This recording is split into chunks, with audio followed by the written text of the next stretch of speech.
Je vous salue tous au nom précieux de Jésus-Christ.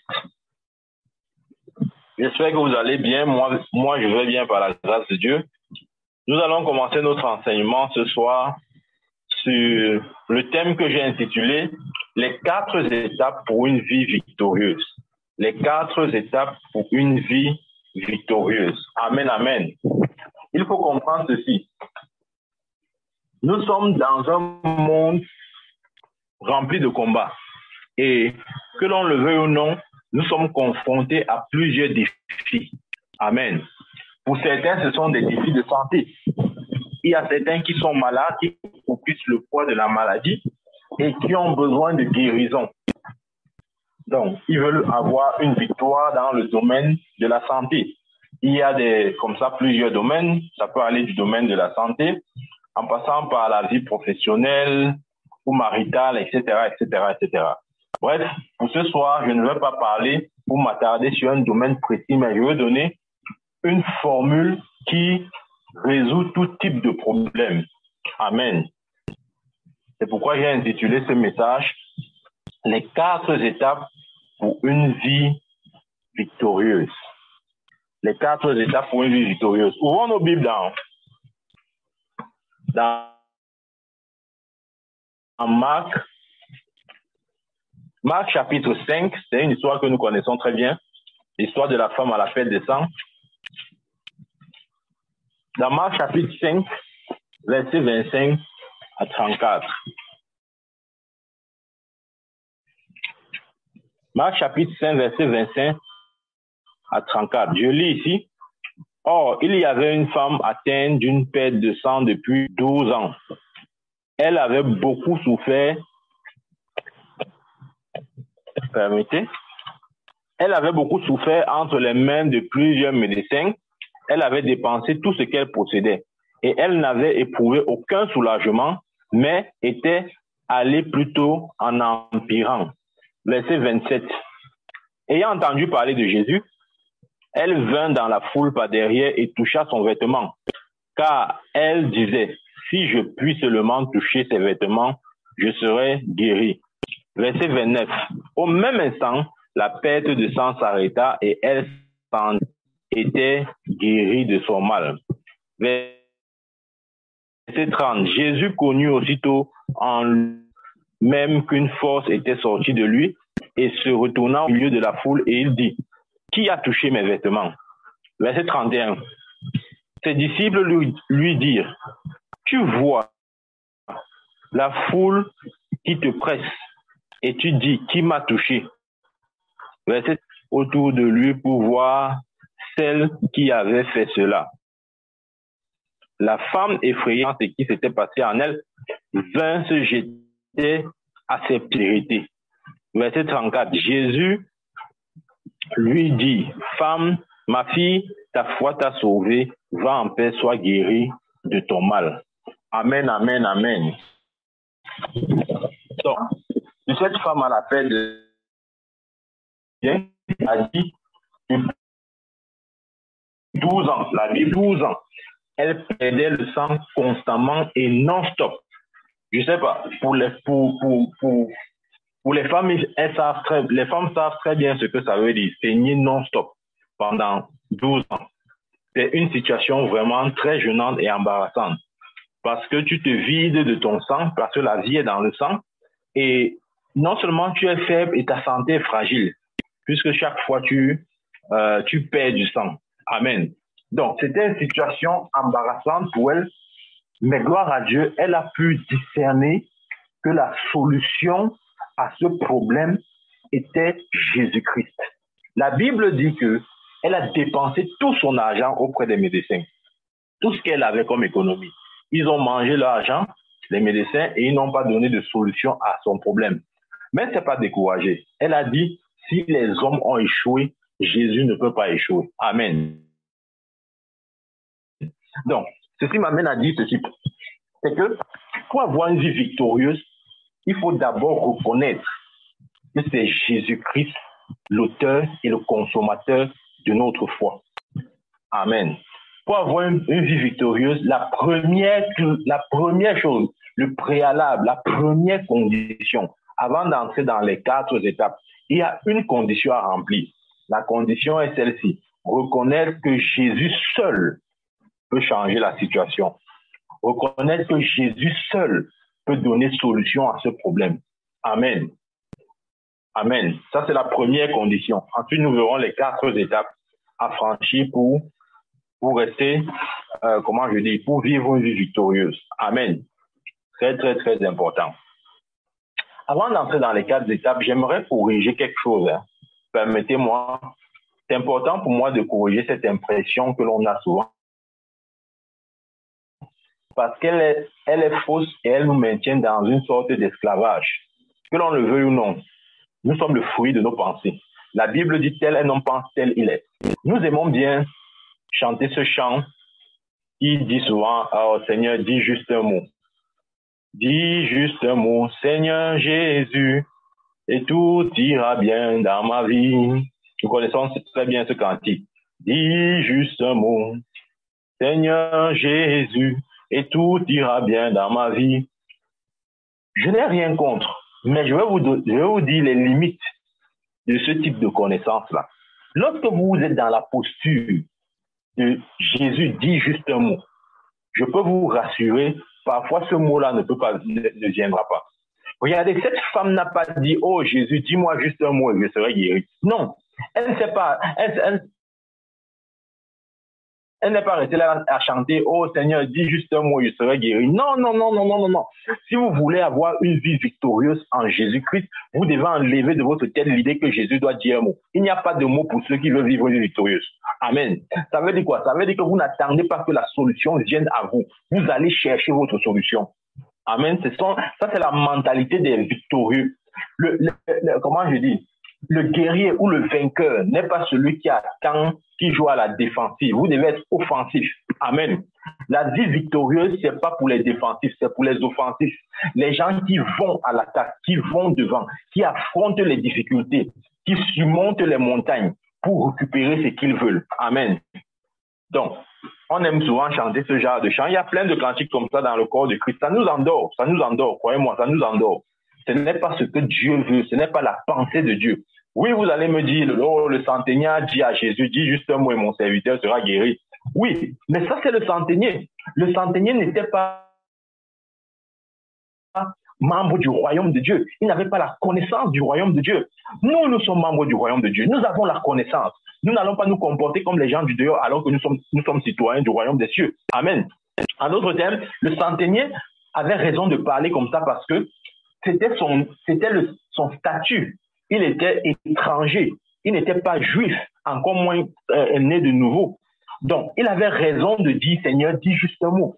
Mais je vous assure, enlevez ça de votre tête. La vie victorieuse n'est pas pour ceux qui sont là en train de dire, oh Seigneur, dis juste un mot et ma situation va changer. Il faut sortir de là. Ce sont les bébés spirituels qui font ce genre de prière. Amen. Et il n'y a pas de vie glorieuse pour ce type de personnes-là. Pourquoi? Parce que lorsque il y a certains résultats que vous n'aurez que si vous provoquez le résultat. Ne restez pas là du Seigneur, dis juste un mot, ma situation va changer. Ce sont les bébés spirituels qui prient comme ça là. Non, arrêtons ça. Amen. Cette femme à la perte de sang pouvait rester dans sa chambre et dire, Seigneur, dis juste un mot, elle serait guérie. Elle allait mourir. Beaucoup de chrétiens sont morts de leurs problèmes parce qu'ils étaient en train d'attendre que Dieu dise juste un mot. Pendant que Dieu est en train de les attendre dans l'action. Pendant que Dieu est en train de les attendre qu'ils fassent quelque chose par rapport à cette situation. Rappelez-vous dans Ézéchiel 37, la Bible dit que Ézéchiel s'est retrouvé dans une vallée de semences et desséchée. Et Dieu lui a posé la question. Il lui a dit, fils de l'homme, crois-tu que ces ossements puissent revivre? Il a dit, ah, Seigneur, moi je ne connais pas, c'est toi qui connais. Amen. Et beaucoup de chrétiens sont comme ça là. Lorsque nous arrivons face à des situations qui sont semblables à ces ossements desséchés, où nous voulons la vie, au lieu d'agir en tant que responsables ou disons en tant que des personnes matures, nous agissons comme des bébés. Nous agissons comme Ézéchiel voulait d'abord agir. Il dit à Dieu, ah Seigneur, moi je ne sais pas si ces ossements vont en revivre. Mais Dieu lui a dit quoi? Fils de l'homme, prophétise. En d'autres termes, c'est toi qui peux changer cette situation. Amen. Je suis envoyé ce soir de la part de Dieu pour dire, quelle que soit la situation dans laquelle tu es, c'est toi seul qui peux changer cette situation. Ce n'est même pas Dieu. Je vais vous choquer, ce n'est même pas Dieu. Dieu ne peut pas changer ta situation. C'est toi seul qui peux changer ta situation. Amen. Cette femme à la perte de sang, si elle n'allait pas vers sa solution, Dieu n'allait pas venir vers elle. Amen. Des fois, Dieu doit venir. Des fois, Dieu doit venir simplement. Des fois, nous devons prier afin que Des fois, nous devons simplement aller vers notre solution que d'attendre que la solution vienne vers nous. La solution ne viendra pas toujours, mes bien-aimés. Je vous rassure, ça ne viendra pas toujours. Cette femme, si elle n'avait pas le courage d'aller vers Christ n'allait jamais venir vers elle. Amen. Donc, très important. Pour vivre une vie victorieuse, les préalables, il y a 2 préalables. 1, vous devez reconnaître que ce n'est qu'en Jésus que se trouve la solution. Et 2, vous devez être prêt à prendre vos responsabilités. Voilà pourquoi je parle des 4 étapes. Parce que ce sont des étapes que vous devez entreprendre. Ce ne sont pas des choses que vous devez attendre que Dieu fasse. Il ne fera pas. Amen.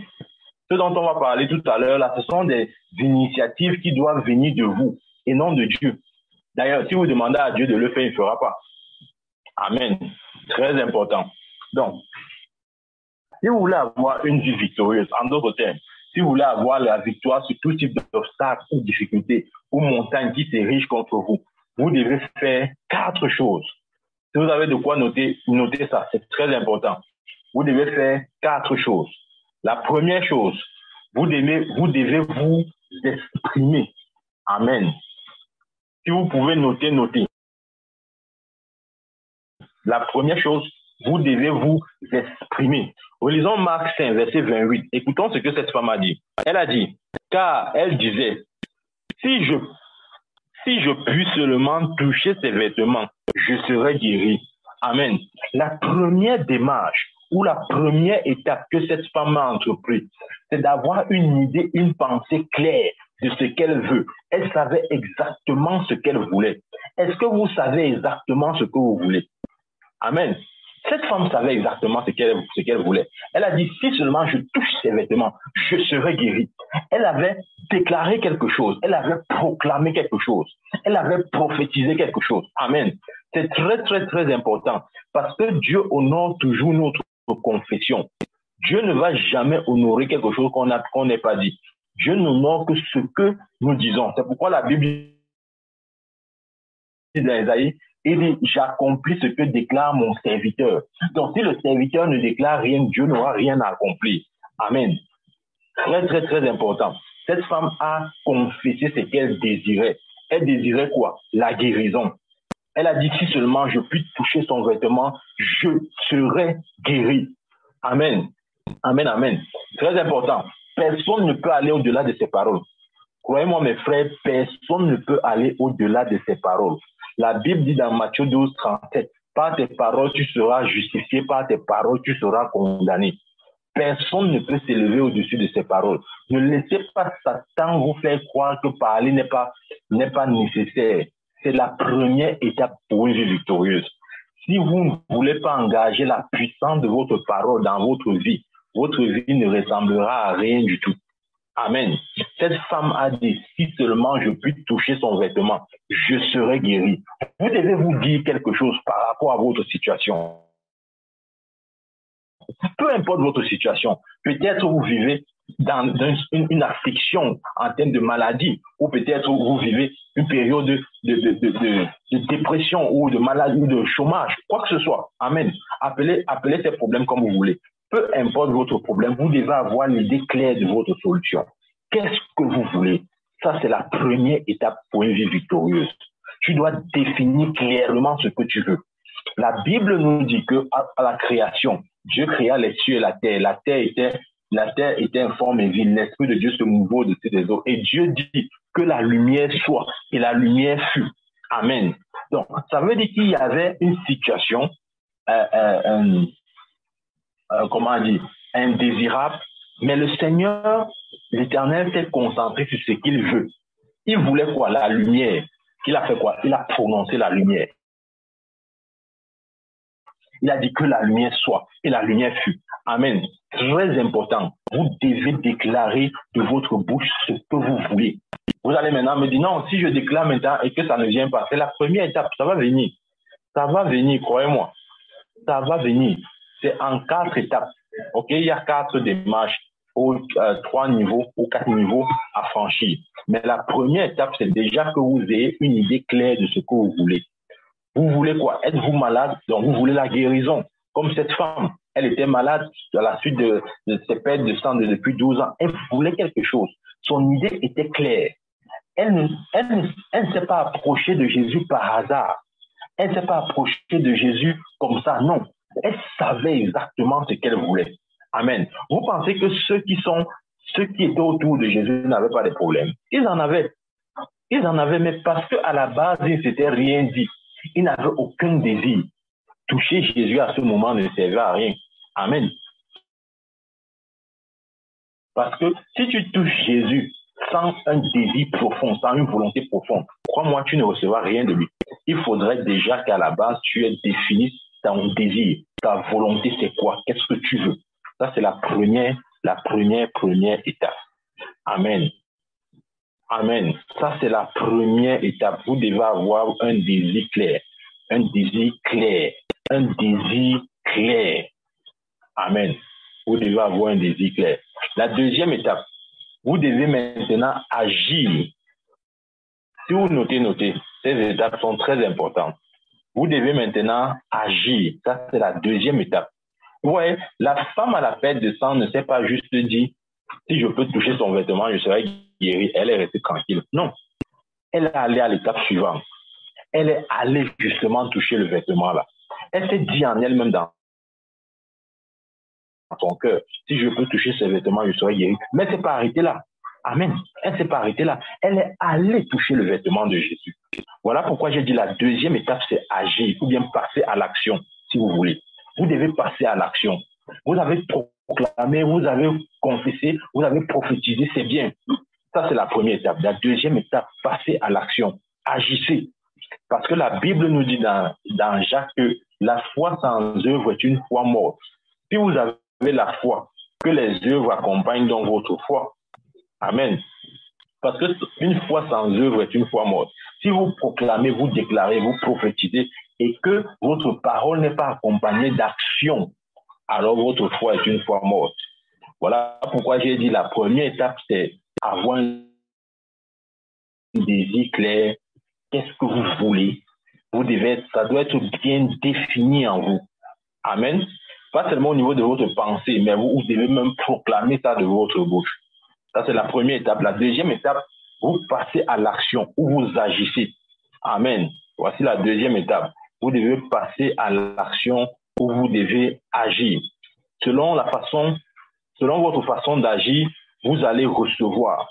Amen. Ou bien vous n'allez pas être ou bien vous allez être dans l'impossibilité de recevoir. Amen. C'est-à-dire que si vous dites, OK, j'ai agi, vous allez recevoir. Si vous dites non plus, si vous dites de l'autre sens, je ne fais rien, vous n'allez rien recevoir. Amen. Donc, au finish, nous recevons parce que nous avons fait quelque chose de ce que nous avons dit. En fait, c'est ça qu'il faut dire. Tu ne peux pas recevoir juste parce que tu as parlé. Non, des fois, ce n'est pas suffisant. Tu ne peux pas juste parler et recevoir. Des fois, ta parole doit être associée des actions. Nous comprenons ça. À ta parole doit être associée des actions pour la même raison que la foi sans œuvre est une foi morte. Amen.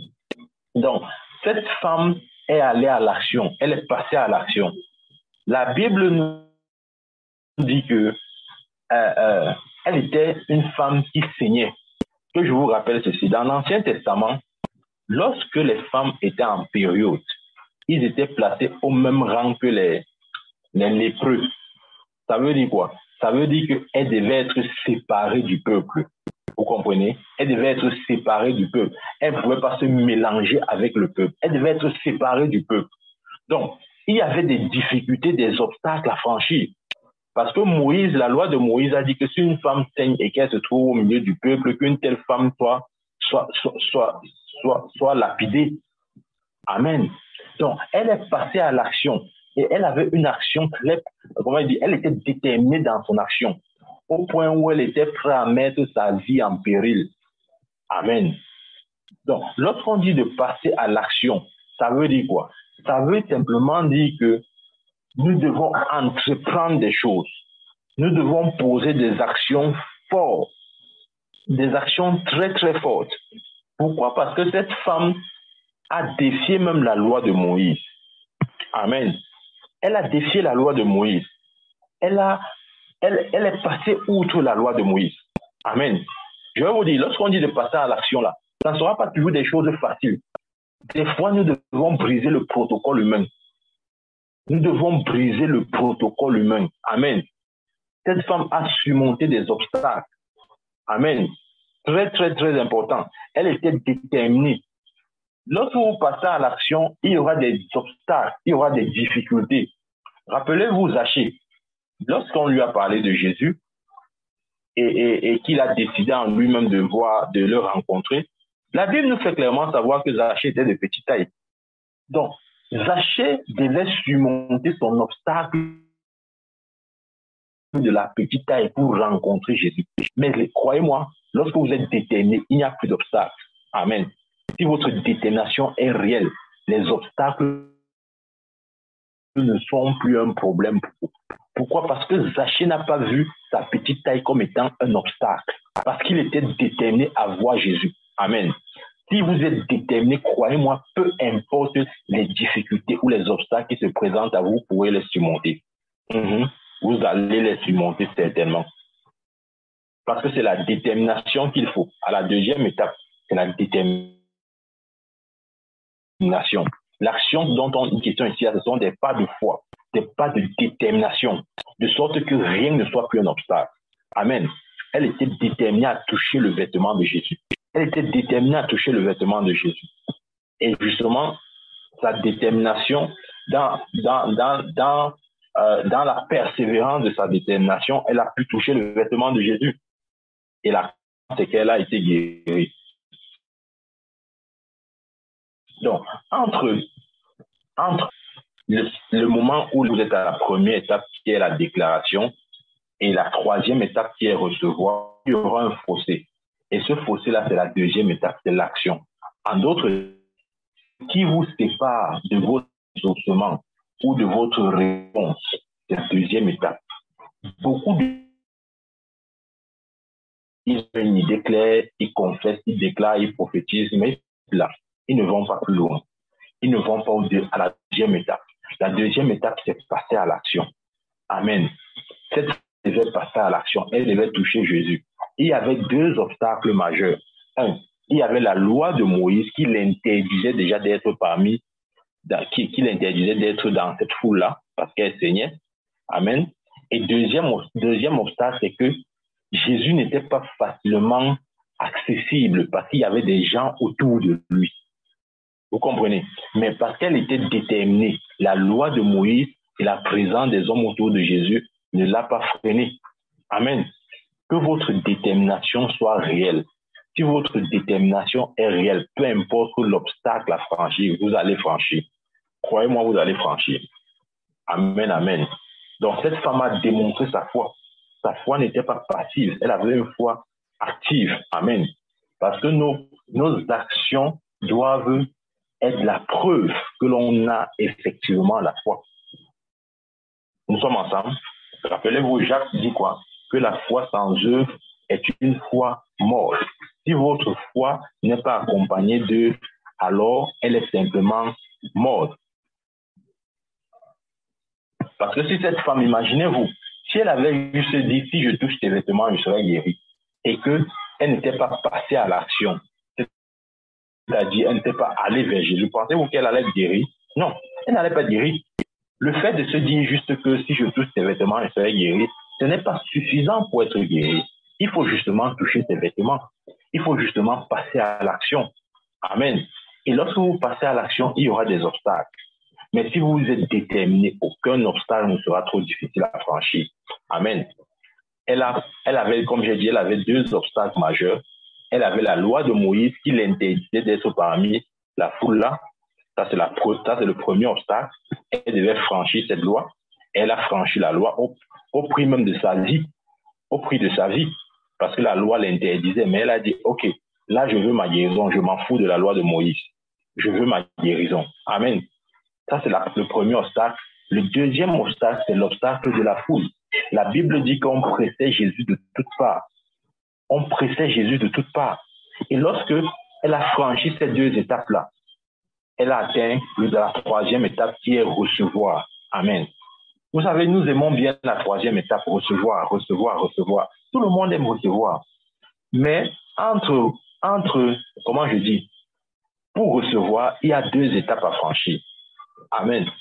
Quoi que ce soit que vous voulez recevoir de Dieu, rassurez-vous toujours que vous ayez franchi ces deux étapes. Ce que je suis en train de partager avec vous là, c'est un principe universel. Ça fonctionne. Ça fonctionne pour quiconque l'applique. Quoi que ce soit que vous voulez recevoir de Dieu, rassurez-vous que vous avez franchi ces deux étapes. 1. Est-ce que vous avez eu un désir clair? Est-ce que vous avez bien conçu votre volonté, votre désir? Si oui, est-ce que vous l'avez émis par votre bouche? Est-ce que vous avez confessé? Parce que la Bible dit par tes paroles, tu seras justifié, par tes paroles, tu seras condamné. Est-ce que tu as confessé ce que tu as désiré? Amen. Si tu l'as fait, est-ce que tu es passé à l'action? Est-ce que tu es passé à l'action? Il y a une action. Je veux dire quoi? Il y a toujours quelque chose que Dieu va attendre que tu fasses pour que tu reçoives ce que tu attends de lui. Amen. Donc, comment je dis, de l'idée que vous avez à recevoir, il y a un gap là. Ce gap-là est vide et c'est le gap de l'action. Passer à l'action. Amen. Le verset 29, nous allons lire. Au même instant, la perte de sang s'arrêta et elle sentit dans son corps qu'elle était guérie de son mal. La perte de sang s'est arrêtée à quel moment? Au moment où elle a touché Jésus. Amen. Ce n'est qu'à ce moment-là qu'elle a été guérie. Au moment où elle a touché Jésus. Amen. Donc, c'est très, très, très important. La femme à la perte de sang s'est exprimée. Elle a franchi la première étape. Si seulement je peux toucher les bords de ses vêtements, je serai guérie. Elle ne s'est pas arrêtée à la première étape. Elle est passée à la deuxième étape, c'est-à-dire à l'action. En boycottant la loi de Moïse, parce que la loi de Moïse l'interdisait d'être parmi la foule avec eux en période de menstruation. Elle a même défié l'obstacle de la foule, parce que Jésus n'était pas là comme ça. Vous voyez, la Bible dit qu'il était au milieu de la foule. Donc même pour le toucher, n'était pas facile. Mais elle a su se faufiler, elle a su pénétrer, pousser qu'il fallait pousser pour toucher son vêtement. Et lorsqu'elle a fait, la Bible dit à cet instant même, elle a été guérie. En d'autres termes, elle a reçu ce qu'elle désirait. Amen. Voici la façon à laquelle nous devons, voici la conduite à tenir pour recevoir quoi que ce soit de la part de Dieu. Le verset 34 dit ceci. Mais Jésus lui dit, ma fille, ta foi t'a sauvée, va en paix et sois guérie. Amen. Elle a reçu ce qu'elle désirait parce qu'elle est passée à l'action. Amen. C'est sa foi qui a permis à la puissance de Dieu de se répandre sur elle. Amen. Écoutez ceci. La foi est le catalyseur de la puissance de Dieu. Je répète, la foi est le catalyseur de la puissance de Dieu. La puissance de Dieu était déjà, pour sa guérison, était en Jésus. Amen. Et maintenant, elle a décidé que cette puissance va sortir de lui par ses vêtements, mais pour qu'elle soit en contact avec cette puissance, elle doit toucher le vêtement. Et de la position où elle était, jusqu'à la position où Jésus était, il y avait un gap. Et dans ce gap, il y avait deux obstacles. Il y avait la loi de Moïse qu'il fallait violer, parce qu'elle a violé la loi de Moïse. Et il y avait la foule, la difficulté de la foule, parce que Jésus était pressé de toutes parts. La Bible nous dit. Mais parce qu'elle était déterminée, elle a atteint son objectif. Amen. Soyez déterminés dans tout ce que vous désirez de Dieu. Amen, amen. Soyez déterminés. Ce jour-là, Jésus n'était pas seul, comme j'ai dit. Il était dans une foule. Et dans cette foule, tout le monde le touchait. Vous pensez que ceux qui le touchaient là n'avaient pas de problème? Ils avaient. Mais le problème, c'est que certains le touchaient juste par curiosité. D'autres le touchaient juste par inadvertance. C'est-à-dire que, bon, c'est le hasard. Ce n'est pas que... Amen. Mais cette femme a touché Jésus dans un esprit de foi. Et parce qu'elle était dans un esprit de foi, elle a eu la solution à son problème. Amen. Ça, c'est la troisième étape. La troisième étape, c'est quoi? C'est l'étape où l'on reçoit ce que l'on a demandé, ou bien on reçoit ce que l'on a désiré. Amen. La quatrième étape, c'est le témoignage.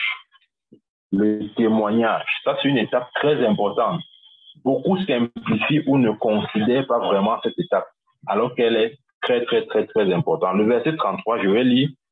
La femme effrayée et tremblante, sachant ce qui s'était passé en elle, vint se jeter à ses pieds et lui dit toute la vérité. Amen. Donc, la femme, lorsqu'elle a reçu sa guérison, elle est venue dire la vérité, ou encore elle est venue témoigner de sa guérison au pied de Jésus. Amen. Elle est venue parler publiquement de ce que Jésus avait fait. Amen. Expliquant certainement que voilà, j'étais malade depuis 12 ans, j'ai dépensé chez les médecins, j'ai pas eu de solution, mais c'est tout à l'heure, lorsque j'ai touché ton vêtement, que j'ai été guéri. Le témoignage est très, très, très important. Quoi que vous recevez de Dieu, ne vous arrêtez pas là. Témoignez. Amen. Dites haut et fort ce que Dieu a fait pour vous. Dites haut et fort ce que Dieu a fait pour vous. Amen. Il faut toujours le faire, mes frères. Ne dites pas que non, j'ai déjà reçu, non, ça va. Non, ça ne va pas. Vous devez dire haut et fort ce que Jésus a fait pour vous. Amen. Cette femme a parlé. Elle a donné son témoignage publiquement. La foule a entendu. Elle ne parlait pas seulement à Jésus, elle parlait aussi à la foule. Amen. Elle a déclaré haut et fort ce que Jésus a fait pour elle. Donc, là, ce sont les 4 étapes à franchir. Je me résume. La première étape, c'est s'exprimer, avoir un désir clair. Qu'est-ce que vous voulez? La femme m'a dit, si je touche tes vêtements, je serai guéri. Elle voulait la guérison et son désir était clair, précis. Ça ne souffrait de rien. Ça, c'est la première étape. La deuxième étape, elle est passée à l'action. Elle n'a pas seulement confessé que je veux la guérison. Elle est passée à l'action. Et comme j'ai dit, comment dire, dans la deuxième étape, elle avait 2 difficultés. La première difficulté, c'est la loi de Moïse qui ne lui permettait pas de se tenir dans une foule parce qu'elle saignait. C'était interdit par la loi de Moïse. Et le deuxième obstacle, c'était la foule elle-même. Parce qu'il fallait se bousculer, il fallait bousculer des gens pour essayer de toucher Jésus. Mais parce qu'elle était déterminée, elle n'a pas repoussé chemin, elle ne s'est pas découragée. Amen. Ma prière est que vous soyez déterminés dans tout ce que vous désirez de Dieu. Vous devez être déterminés. Amen, amen. La troisième étape maintenant, c'est l'étape de recevoir, où tout le monde veut. Tout le monde veut recevoir. Moi-même, j'aime recevoir. Personne ne peut dire qu'il n'aime pas recevoir. Tout le monde veut recevoir. Mais il faut remplir déjà les 2 étapes pour pouvoir recevoir. Et lorsque vous recevez, vous devez maintenant témoigner. Amen. Vous devez maintenant témoigner. Ça, c'est une étape très, très, très, très importante. Si Dieu vous a guéri, alors témoignez. Ne gardez rien de ce que Dieu a fait pour vous. Vous devez parler. Vous devez parler. Vous devez parler. Très important, vous devez parler. Ça, c'est le chemin. Le chemin ou les étapes pour avoir une vie victorieuse. Lorsque je parle de vie victorieuse, je veux dire surmonter tout obstacle qui se présente devant vous. Amen. Quel que soit l'obstacle qui se présente devant vous, vous pouvez surmonter cet obstacle en appliquant ce chemin-là, en appliquant ces étapes. Nous allons voir un deuxième cas pour appuyer davantage l'enseignement. c'est le cas de David et Goliath. Nous avons certainement entendu parler de l'histoire de David et Goliath. Nous savons qui est David, qui est le Goliath. David, c'était ce petit garçon de 17 ans. Et Goliath, c'était ce grand géant de 3 mètres 50 et plus qui menaçait Israël chaque jour. Amen. La Bible dit qu'il a menacé Israël pendant 40 jours, l'insultant et disant comment son Dieu ne vaut rien. Amen. Mais un petit David est sorti et il a tranché la gorge par l'Esprit du Seigneur. Nous allons voir notre Bible dans 1 Samuel 17. Nous allons voir que même David a obéi à ce chemin-là. Amen. David a obéi à ces 4 étapes-là. La première chose, David a parlé. 1 Samuel chapitre 17, verset 32. Je lis ici. Je vous encourage à lire 1 Samuel chapitre 17, tout le chapitre. Nous ne pouvons pas lire tout le chapitre à cause du temps. Nous allons juste prendre quelques versets comme ça, mais je vous encourage à lire ce chapitre parce qu'il est très intéressant et l'Esprit de Dieu pourra vous enseigner d'autres choses en supplément de ce que je vais vous dire. Donc, la première chose que David a fait, c'est qu'il a parlé. David a parlé. Le verset 32 dit ceci. David dit à Saul, que personne ne te décourage à cause de ce Philistin. Ton serviteur ira se battre avec lui. Amen. Son serviteur ira se battre avec lui. Amen. David a parlé. Il savait que le Philistin n'était rien devant l'Éternel, son Dieu. Absolument rien. Amen. Il savait que le Philistin ne pouvait pas concurrencer l'Éternel, le Dieu d'Israël. Il a dit à Saül, moi, j'irai et je combattrai ce Goliath. Amen. Oui, c'est très important. David a parlé. Il a parlé. Il n'a pas seulement parlé, il a aussi agi. Disons dans le verset 34 à 37, il dit ceci. David dit à Saul, ton serviteur faisait paître les brebis de ton serviteur faisait paître les brebis de son père, et quand un lion ou un ours venait en enlever une du troupeau, je courais après lui, je le frappais et j'arrachais la brebis de sa gueule. S'il se dressait contre moi, je le saisissais et je le frappais par la gorge, je le frappais et je le tuais. Verset 36. C'est ainsi que ton serviteur a terrassé le lion, l'ours, et il en sera ainsi de ce Philistin, de cet incirconcis, comme l'un d'eux, car il a insulté l'armée du Dieu vivant. Amen. Amen. Voilà exactement ce qu'il dit. Il proclame, il a annoncé ce qu'il allait se produire. Il a dit, comme j'ai combattu l'ours et le lion, ainsi je combattrai cet incirconcis et je vais le vaincre. Amen. Il a dû parler. Mes frères, parler. Ne laissez pas Satan vous dire, est-ce que c'est important de parler? Oui, c'est important de parler. Amen. Parce que Dieu ne confirmera que ce que vous aurez dit. Amen.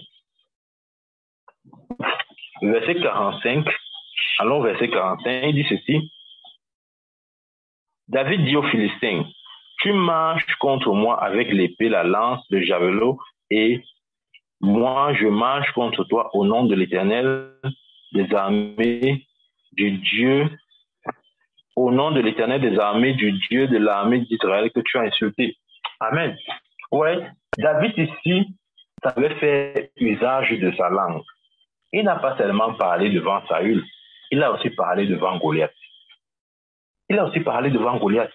Il a dit, toi Goliath, je vais t'abattre. Très souvent, face à des situations ou des montagnes ou des difficultés par lesquelles nous traversons, nous avons souvent l'habitude de parler aux gens de nos difficultés, alors que nous devons en réalité parler même à nos difficultés. C'est pourquoi j'ai déjà dit dans Marc 11, si tu dis à cette montagne, ôte-toi de là et jette-toi dans la mer, si tu ne doutes pas dans ton cœur, cela se produira. Il a dit, si tu dis à cette montagne, donc nous devons parler à cette difficulté. Amen. Nous devons nous adresser directement à la difficulté qui est devant nous.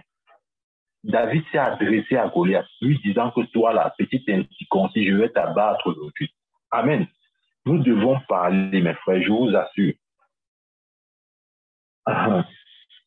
Il y a un truc que je veux dire aussi. On doit faire la différence entre la sagesse de Dieu et la sagesse des hommes.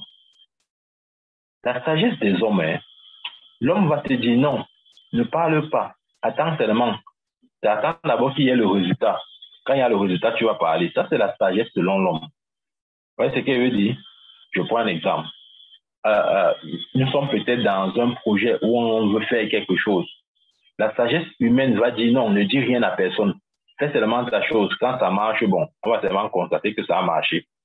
Ça, c'est la sagesse selon l'homme. La sagesse selon Dieu. Tu dois parler. Tu ne dois pas être muet. Amen. Tu ne dois pas être muet. Tu dois parler.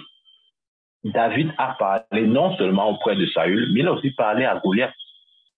Amen. Nous voyons bien clairement qu'avant de trancher la tête de Goliath, David a d'abord parlé à Goliath.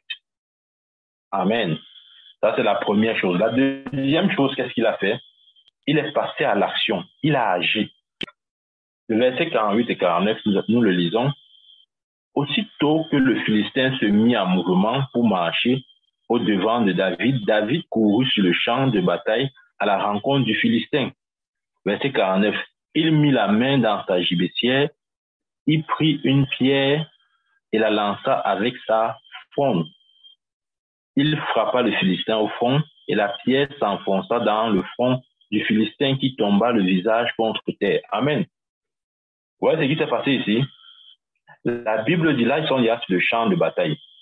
Quand le Philistin s'est mis en mouvement, en marchant vers David, la Bible dit que David a couru. Amen. Que Dieu vous donne toujours l'avantage sur vos ennemis. Pendant que Goliath marchait, David a couru.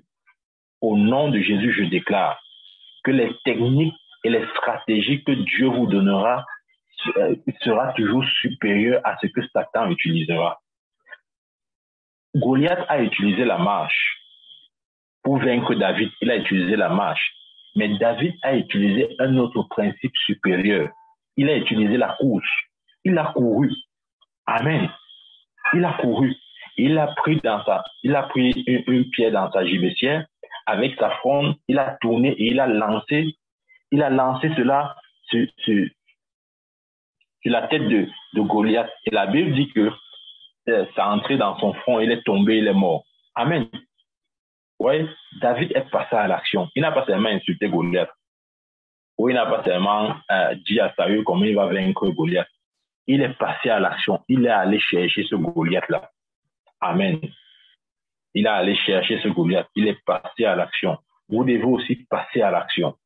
Vous devez passer à l'action. Et la troisième chose, c'est quoi? C'est qu'il a reçu ce qu'il désirait. Il a reçu la tête de Goliath. Amen. Il a reçu la tête de Goliath. Verset 50 et 51 dit ceci. Ainsi, avec une fronde et une pierre, David fut plus fort que le Philistin. Il le terrassa et lui ôta la vie sans avoir d'épée à la main. Verset 51. Il courut, s'arrêta près du Philistin, se saisit de son épée qu'il tira du fourreau, le tua et le coupa la tête. Les Philistins, voyant que leur héros était mort, prirent la fuite. Amen. Amen. Voilà, ça c'est l'exaucement là. Dieu l'a exaucé. Mais avant que Dieu ne l'exauce, il devait d'abord parler. Ça c'est la première étape. Il ne devait pas seulement parler, il devait aussi agir. Amen. Et lorsqu'il a agi, il a eu le résultat. Amen. Et la quatrième étape, c'est quoi? C'est l'étape du témoignage. Si nous lisons 1 Samuel chapitre 18, je lis à partir du verset 6 à 7, il est écrit, comme il revenait lors du retour de David, après qu'il eut tué le Philistin, les femmes sortirent de toutes les villes d'Israël au-devant du roi Saül, en chantant et en dansant au son du tambourin et des triangles et en poussant des cris de joie. Des femmes qui chantaient se répondaient les unes aux autres et disaient, Saul a frappé 1000, David a ses 10 000. Amen. Nous voyons là lorsque David a vaincu Goliath, des chants, des acclamations, des réjouissances, des témoignages sont sortis. Amen. Pour rendre gloire à Dieu pour la victoire qu'il avait accordée.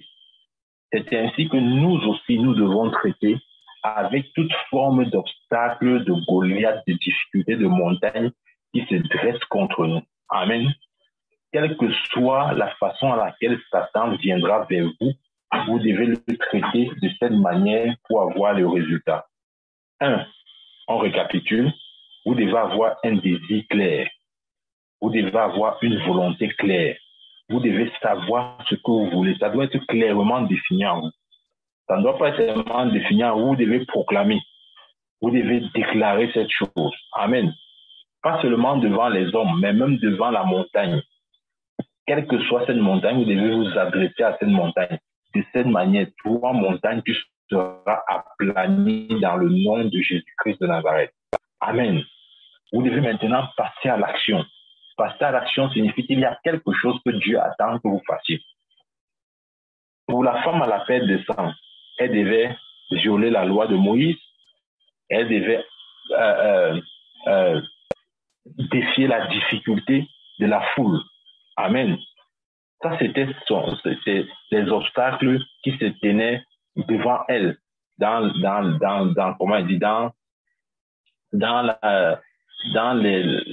les actions, ou disons dans la deuxième étape qu'elle devait entreprendre. Amen. Parce qu'au deuxième niveau ou à la deuxième étape, il y aura toujours des obstacles. Que je vous dise, il y aura toujours des obstacles. Ce n'est pas aussi facile que la première étape. La première étape est bien facile parce que bon, il suffit juste d'avoir une idée claire, de désirer, de savoir exactement ce que l'on veut. Ça, tout le monde peut le faire.